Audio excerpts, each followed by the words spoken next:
যিনি বঙ্গবন্ধু বলা বাদ দিতে পারেন না, তিনি কখনো বিএনপি হতে পারেন না। আমি বিএনপি হতে চাই না, বঙ্গবন্ধুকে সবসময় বঙ্গবন্ধুই বলবো। এতে যদি বিএনপি মনোনয়ন না দেয়, দেবে না, অসুবিধাটা কি? আমি আপনাদের এই অনুষ্ঠানে আমি আজকে বললাম যে আগামীতে যদি সব দল অংশগ্রহণ না করে, সব দল ইনক্লুডিং আওয়ামী লীগ, সব দলকে যদি নির্বাচনে না আনে, সেক্ষেত্রে বিএনপির মনোনয়ন পত্রই কিনবো না। ইলেকশন তো দূরের কথা, মনোনয়ন পত্রই কিনবো না, একই অবস্থা। আপনি বুঝতে পারছেন বাংলার কথা? আবার আপনাকে বলি, ইতিহাসের জানা অজানা আবারও আপনাকে বলছি যে সব মানুষকে নিজের মাপকাঠি দ্বারা মাপবেন না। সব মানুষ নমিনেশন চায় না, সব মানুষ এমপি হতে চায় না, সব মানুষ ক্ষমতায় যেতে চায় না। কিছু কিছু মানুষ আছে যারা আমার মতো কথা বলতে চায়। তো এই হলো ইতিহাসের জানা অজানা ব্যক্তি যে ভাই আছেন তার নিকট বক্তব্য আর কি। যিনি বঙ্গবন্ধু বলা বাদ দিতে পারেন না, তিনি কখনো বিএনপি হতে পারেন না। আমি বিএনপি হতে চাই না, বঙ্গবন্ধুকে সবসময় বঙ্গবন্ধুই বলবো। এতে যদি বিএনপি মনোনয়ন না দেয়, দেবে না, অসুবিধাটা কি? কিন্তু আমি আমার মতো বলে যাবো আর কি। এই অবস্থা। আইন আদালত নিয়ে কিছু বলুন। পুলিশ আসামি ধরছে না, তাই কোর্টে মামলা হচ্ছে না। জয় ইন্ডিয়া, জয় ইসরায়েল, জয় শেখ হাসিনা, নাউজুবিল্লাহ মিন জালেক। একজন বলছেন মিস্টার রহিম, আর একজন বলছেন সরকারের প্রয়োজন নয়, সেনাবাহিনী ক্ষমতায় থাক, রাজনীতি দল বিলুপ্ত করা হোক, তাহলে দেশে অশান্তি থাকবে না, মাত্র 18 ঘন্টার মধ্যে সবই ঠান্ডা। অনেক বক্তব্য এখানে। যেহেতু মানুষ যখন একটা প্ল্যাটফর্ম পায়, তখন যে যার মতো কথা বলতে থাকে। এখানে মূল ব্যাপার হলো যে অতীতে আমাদের দেশে কিন্তু সামরিক শাসন বহুবার এসেছে। স্পেশাল ক্ষমতা দিয়ে বঙ্গবন্ধু রক্ষী বাহিনীকে মাঠে নামিয়েছেন, এবং এ যাবৎকালে কোন আইন শৃঙ্খলা রক্ষাকারী বাহিনী মাঠে যত তাণ্ডব চালিয়েছে, অত্যাচার জুলুম চালিয়েছে, রক্ষী বাহিনীর রেকর্ড কেউ ব্রেক করতে পারে। বঙ্গবন্ধু রক্ষী বাহিনী বাংলাদেশে সবচেয়ে বেশি জুলুম অত্যাচার চালিয়েছে।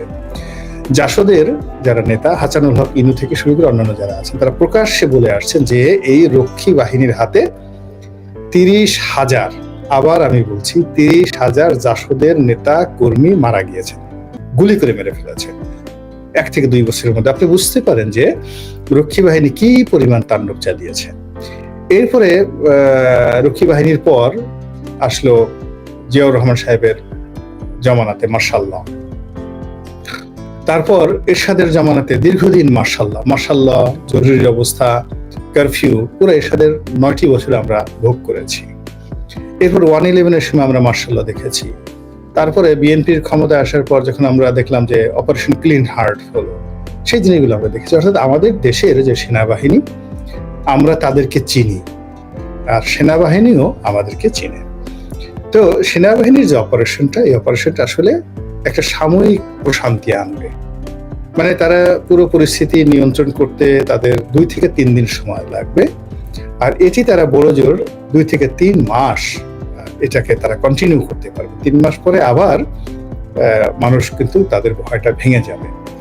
কাজে এই 3 মাসের মধ্যেই পুলিশ বাহিনীকে গড়ে তুলতে হবে, এই 3 মাসের মধ্যে রাজনৈতিক নেতৃত্বকে ঘুরে দাঁড়াতে হবে, এবং এই 3 মাসের মধ্যেই সেনাবাহিনীকে তার স্থান পরিবর্তন করতে হবে। আপনি দেখেন 111-এর সময় যে জিনিসটা হয়েছিল, সেনাবাহিনীর অনেক ঊর্ধ্বতন কর্মকর্তাদের বিরুদ্ধে কিন্তু দুর্নীতির অভিযোগ এসেছিল, এবং গত যে 15 বছরে আওয়ামী লীগ যেভাবে সেনাবাহিনীকে দলীয় কর্মে ব্যবহৃত করেছে, ইলেকশনের কাণ্ডে ব্যবহার করেছে, তাতে সেনাবাহিনীর কিন্তু অনেক ক্ষেত্রে ইমেজ ক্ষুণ্ণ হয়েছে। এ তো সত্য কথা। দীর্ঘ সময় এখন যেভাবে ধরেন দীর্ঘ সময় যেভাবে টহল দিচ্ছে, এভাবে যদি দীর্ঘ সময় টহল দেয়, তাহলে সেনাবাহিনী সম্পর্কেও কিন্তু মানুষের ভয় এবং ভীতি থাকবে না।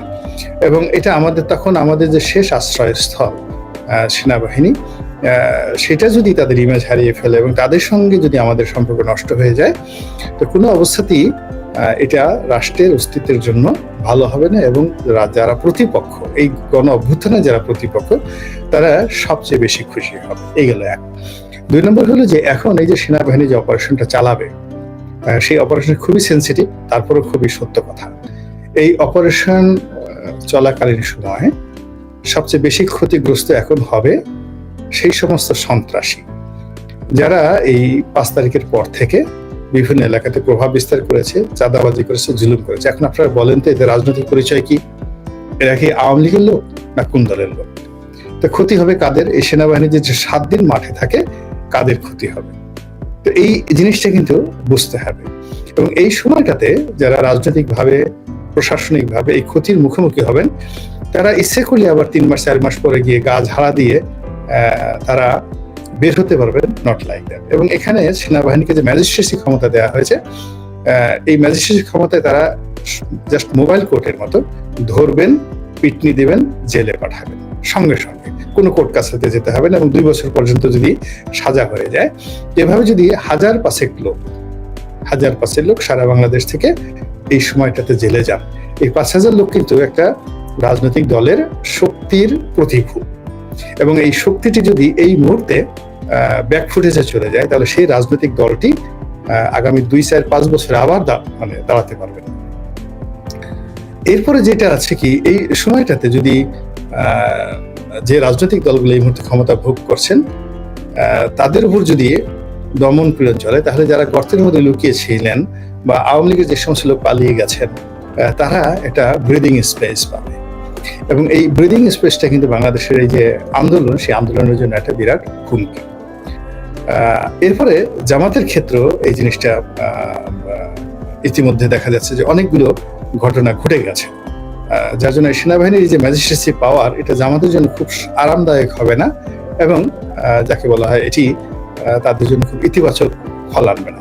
ফলে আমি মনে করি যে সেনাবাহিনী যত দ্রুত সম্ভব এই আইন শৃঙ্খলা একটা পরিস্থিতি স্বাভাবিক করে তারা যদি আবার কিছুদিনের জন্য ব্যারাকে চলে যান, আবার প্রয়োজন হলে আবার আসেন, কিন্তু বেসামরিক প্রশাসনকে এই সময়ের মধ্যে শক্তিশালী হতে হবে। আর যদি সেটাই না করা যায়, যদি সেনাবাহিনীকে তাদেরকে 60 দিনের সময় দেওয়া হয়েছে, 60 ডেজ, এই 60 ডেজের মধ্যে যদি তারা পুরো পরিস্থিতি নিয়ন্ত্রণ করতে না পারেন, বিশ্বাস করেন আমাদেরকে মার্শাল ল ছাড়া আমাদের এখান থেকে বের হওয়া যাবে না। মার্শাল ল, একদম মার্শাল ল প্রোক্লেমেশন দিয়ে সেখানে যেতে হবে। এবং মার্শাল ল যেখানে হবে, তখন এই যে আমাদের যে আন্দোলন, এই আন্দোলনটা আরো 10 বছর পিছিয়ে গেল, গণতন্ত্র আরো 10 বছর পিছিয়ে গেল। এবং একটা শেখ হাসিনা যে ক্ষয়ক্ষতি করেছেন, মার্শাল ল হলে সেই ক্ষয়ক্ষতিটা পুষবে না, বরং আরো বাড়তে থাকবে। তো কাজেই আমি মনে করি আমাদের যারা সাধারণ আমজনতা আছেন, আমাদের সবারই উচিত সেনাবাহিনীকে সাহায্য করা, এবং যত দ্রুত সম্ভব স্থানীয়ভাবে সেনাবাহিনীকে সহযোগিতা করে যারা যে বিভিন্ন এলাকাতে এই অপকর্মগুলো করছে তাদেরকে ধরিয়ে দেওয়া, এবং রাজনৈতিক কর্তৃত্ব, রাজনৈতিক কালচার, কৃষ্টি যেটা আমাদের দেশে প্রচলিত, সেটা প্রতিষ্ঠিত করা, যেন আমরা সুন্দর একটা নির্বাচনের পথে এগোতে পারি। Rahman Fahim, boycott BNP, boycott BNP, BNP nominated ব্যক্তি হিসেবে জনসভায় গিয়েছিলেন নাকি? না ভাই, আমি বিএনপির নমিনেটেড ব্যক্তি হিসেবে জনসভায় যাইনি, দূর থেকে জনসভা দেখেছি। বিএনপিতে আমার কোনো পদ নাই, পদবি নাই, আমি একজন নিরপেক্ষ ব্যক্তি হিসেবে কথাবার্তা বলার চেষ্টা করছি। এই হলো অবস্থা। আগামীতে মনোনয়ন পাবো। আর একজন বলছেন মহাপণ্ডিত সব জানতা রনি হাজির, কি সোনিয়া নেহা অবশ্যই পাণ্ডিত্য আছে, আমার পাণ্ডিত্য আছে, দীর্ঘদিন যাবৎ পড়াশোনা করছি, এবং বাংলাদেশে গোলাম মোল্লা রনির সামনে কথা বলা বা কলম ধরার সামনে যদি কারো আপনাদের সাহস থাকে, একদিন আমাকে ডাকেন বা আমি আসবো। তো আমার পাণ্ডিত্য আছে বলেই আমি পাণ্ডিত্য দেখাচ্ছি। নির্বুদ্ধিতা নিয়ে কখনো কেউ পাণ্ডিত্য দেখাতে পারে না। এবং পাণ্ডিত্যের একটা হলো, মানে বিপদ হলো যে কোনো মানুষ যদি কোনো একটা বিষয় জানে, সে বসে থাকতে পারে না, এটা মানুষকে সাহসী করে তোলে। তো সেটা আছে। আর সব জানতা, আমি সব জানি না, আমি কিছু কিছু জানি, বাট আমি সব জানি না। এই গেল। আরেকজন বললেন বয়কট বিএনপি। রনি সাহেব, এবার যদি বিএনপি থেকে মনোনয়ন না পান, তাহলে কি এবার জাতীয় পার্টিতে যোগ দিবেন? না রে ভাই, এবার আপনাকে একটা কথা বলি, বিএনপি থেকে মনোনয়ন চাইবো কিনা এখনো কিন্তু সিদ্ধান্ত নেয়নি। আমি 2014 সনে আওয়ামী লীগের মনোনয়ন চাইনি, এই কারণে চাইনি যে তখন বিএনপি অংশগ্রহণ করেনি, কিন্তু রাতারাতি কতগুলো দুর্ভাগ্যজনক ঘটনা, অর্থাৎ আগস্ট মাসের যেটা 5 তারিখে হওয়ার কথা ছিল, 6 তারিখে হওয়ার কথা ছিল, সেই জিনিসগুলো এখনো হয়নি। মানে সন্ত্রাস হয়নি, কিন্তু নব্য চাঁদাবাজদের যন্ত্রণা, এটি মানুষকে ত্যক্ত বিরক্তির একেবারে সর্বোচ্চ পর্যায়ে নিয়ে গেছে। এবং যারা এর দ্বারা এই ভুক্তভোগী হয়েছেন ইতিমধ্যে, অন্যান্য সময়ের একটা ব্যাপার হলো কি, যখন আওয়ামী লীগের জামানাতে, বিএনপির জামানাতে, অন্য যে কোনো জামানাতে যখন একটা সমস্যা হয়, এগুলো নিষ্পত্তি করার জন্য আইন আছে, আদালত আছে, কোর্ট আছে, কাছারি আছে, সমাজের নেতা থাকে, মুরব্বী থাকে।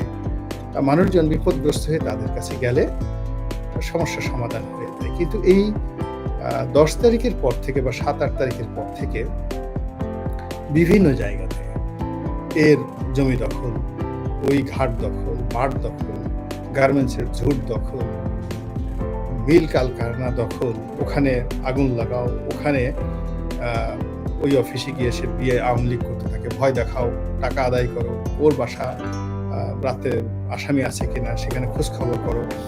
এই কাজগুলো করতে করতে সারা বাংলাদেশের মানুষের মধ্যে একটা ত্রাহি অবস্থা তৈরি হয়ে গেছে এবং মানুষ বলে যে আল্লাহ এ কি বিপদে পড়লাম, এক জালেম তাড়াতে গিয়ে এদিকে আরো হাজারো মস্ত জালেমের কবলে পড়েছি। কারণ এগুলো জামাতের আমি যে একা বলেছেন তা নয়, এগুলো মানুষের মুখে মুখে আসছে। কোনো কোনো জায়গাতে রাজনৈতিক দলের পরিচয়ে অনেক অপকর্ম করার চেষ্টা করছে, রাজনৈতিক দলগুলো বলার চেষ্টা করছে যে আমরা এর সাথে জড়িত নয়। আবার কোনো কোনো ক্ষেত্রে যখন রাজনৈতিক দলগুলো সরাসরি ধরা পড়ে যাচ্ছে যে দলের পদ পদবীধারী লোকজন অপকর্মের সাথে জড়িয়ে যাচ্ছে, তখন রাজনৈতিক দলগুলো আবার তাদেরকে বহিষ্কার করছে, কিন্তু পরিস্থিতির উন্নতি হচ্ছে। এইগুলো একটা সমস্যা। 2 নম্বর সমস্যা হলো ট্রাফিক ব্যবস্থা, ঢাকার ট্রাফিক ব্যবস্থা। এটিতে প্রথম কয়েকদিন ছাত্ররা দায়িত্ব পালন করলো। এই দায়িত্ব পালনের সময় তাদের যে আন্তরিকতার কোনো অভাব ছিল না, কিন্তু ভীষণ রকম বিরক্তিকর ছিল। একটা গাড়ি 10-12 বার এই দেখা গেল সায়েন্স ল্যাবরেটরি মোড়ে একজনে চেক করলো, এক গ্রুপ চেক করলো, আবার সিটি কলেজের সামনে আর এক গ্রুপ চেক করলো। সিটি কলেজ থেকে আপনি এগুলেন, এগিয়ে আপনি কলাবাগান যেতে না যেতে আর এক গ্রুপ আটকাল। তো এইভাবে দেখা যাচ্ছে যে মানুষ এই ট্রাফিক ব্যবস্থার উপর ছাত্রদের সেই গাড়ির কাগজপত্র চেক করা, কথাবার্তা, অ্যাটিটিউড সব মিলিয়ে একেবারে বিরক্তির সীমানায় চলে গেল। যাই হোক, সেখান থেকে যখন ট্রাফিক পুলিশ আসলো, ট্রাফিক পুলিশ আসার পর সমস্যার সমাধান হয়নি, বরং আরো বেড়ে গেছে। এখন আপনি দেখবেন যে হাতে গোনা 2-4টি ভিআইপি যে লোকেশন আছে, যেখানে সাধারণত রাষ্ট্রের গুরুত্বপূর্ণ ব্যক্তিরা চলাফেরা করে, যাদের হাতে ক্ষমতা আছে, সেই জায়গাগুলোতে পুলিশ মোটামুটি দায়িত্ব পালন করার চেষ্টা করছে। বাকি জায়গাতে এরা করে কি, সেই সিগন্যাল রেখে দূরে গিয়ে বসে থাকে, আকাশের দিকে তাকিয়ে থাকে। কোথায় কে সাব ইন্সপেক্টর, কে কনস্টেবল, কিছুই না, মানে পকেটে হাত দিয়ে বসে থাকে, মোবাইল টিপতে থাকে। ওদিকে সেই একটার পর একটা যাকে বলা হয় সেখানে লেগে গেছে, যাকে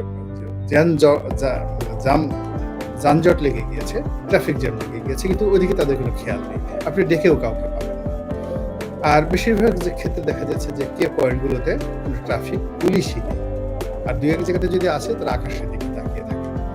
তো এটা খুবই অসহ্য, অস্বাভাবিক এবং মন খারাপ করার দৃশ্য। এটা ঢাকা শহরে যারা বসবাস করেন, অন্য চট্টগ্রামে বসবাস করেন, অন্যান্য শহরে একই অবস্থা। এরপর আপনি যে থানাগুলোতে যান, সেখানেও পুলিশ বলতে গেলে কেমন যেন একটা গা ছাড়া একটা অবস্থা। সেখানে আপনি মামলা করতে যাচ্ছেন বা মামলার প্রতিকার করতে যাচ্ছেন, পুলিশের যে একটা অংশগ্রহণ, দায়িত্ব এবং কর্তব্যবোধ, কর্তৃত্ববোধ, এই জিনিসটা তারা কিন্তু প্রদর্শন করছে।